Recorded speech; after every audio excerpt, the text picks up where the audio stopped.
So Caitlin Clark has done it. She has won the AP Player of the Week with a week where she averaged 25 points per game and 7.7 assists per game. Ironically, not even Caitlin's best week. And am I right in saying that this week included 3 games on a minutes restriction? I think she played 22 minutes against the Aces, 26 minutes against the Liberty, and 29 against the Storm.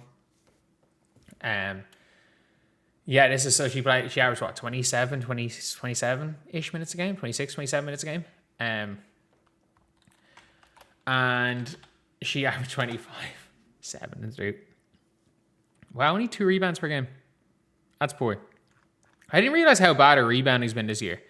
Like, she's averaging like 2 less rebounds a game than her rookie year, but I mean, it's not a tactic. Like, in her rookie year, letting Caitlin get the rebound to start transition was like a thing they ran. They're not really doing that anymore. So like, we're not going to really see Caitlin Clark getting triple doubles anymore. Just because of the way the FIFA play, they don't really kind of play that same way. I think she was on triple double watch most games up to a point, but like, she's not really on triple double watch at the minute. Because at the end of the day, it's the way things are going, and the way the team's playing, I just don't see the team getting up stops, nor do I see her being in a position to get the boards. But it's so funny, like, we have gone from 4 days ago. These are Caitlin Clark's shooting percentages to AP Player of the Week. Like, it is so funny. The Caitlin Clark experience is hilarious. The Caitlin Clark experience is absolutely hilarious. Like, this was 4 days ago.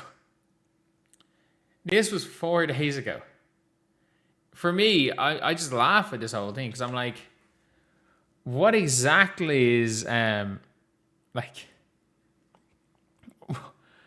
mad. It's the only thing that matters is what's happening right now I've ever seen in sports.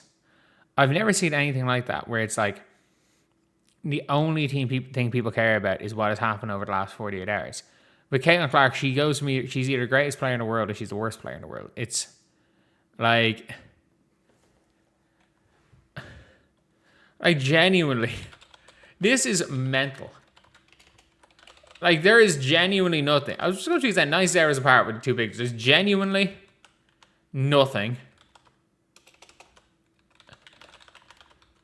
Nothing as ridiculous as the CC news cycle.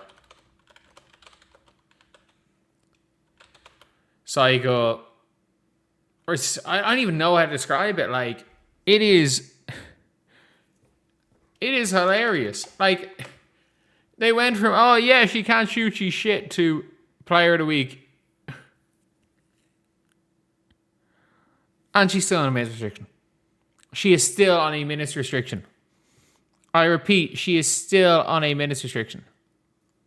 And it is like, I'm looking through this whole thing and I'm just thinking, okay, what exactly can Caitlin Clark do next? And is Caitlin Clark is MVP next?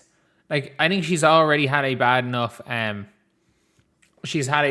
start to July with the injury and everything. She's not going to win July Player of the Month, but like, if she goes and wins August Player of the Month for the Eastern Conference, where are we looking at? Like, potential MVP here? I think there are 3 people ahead of her in my MVP race right now, just purely because she's been on a minutes restriction and she got hurt. And nothing really to do with her play. Like, if you bump all the minutes restrictions per 36, like, she's playing by far the least minutes of anyone in the MVP race. So, I think it is what it is. That being said, like, oh man, I don't know. I'm just looking at this whole thing and I'm like, I don't know where she goes, because she's won 2. Is this 3 Players of the Week? She's either won 2 or 3 Players of the Week and a Player of the Month this year. Like, how exactly do you go and do that while being, somehow, some people saying that, you're all hype, you're not good enough for the hype, you're Jeremy Lin. You have won. Like, Caitlin Clark, this is a hilarious thing. Caitlin Clark has been fully healthy for 6 months in her career. She's won 2 Player of the Months. She has won Player of the Month and she got robbed of one. Let's never forget the one where the WNBA posted her highlight tape and then said, "Congratulations to Breanna." And then posted a Caitlin Clark highlight tape.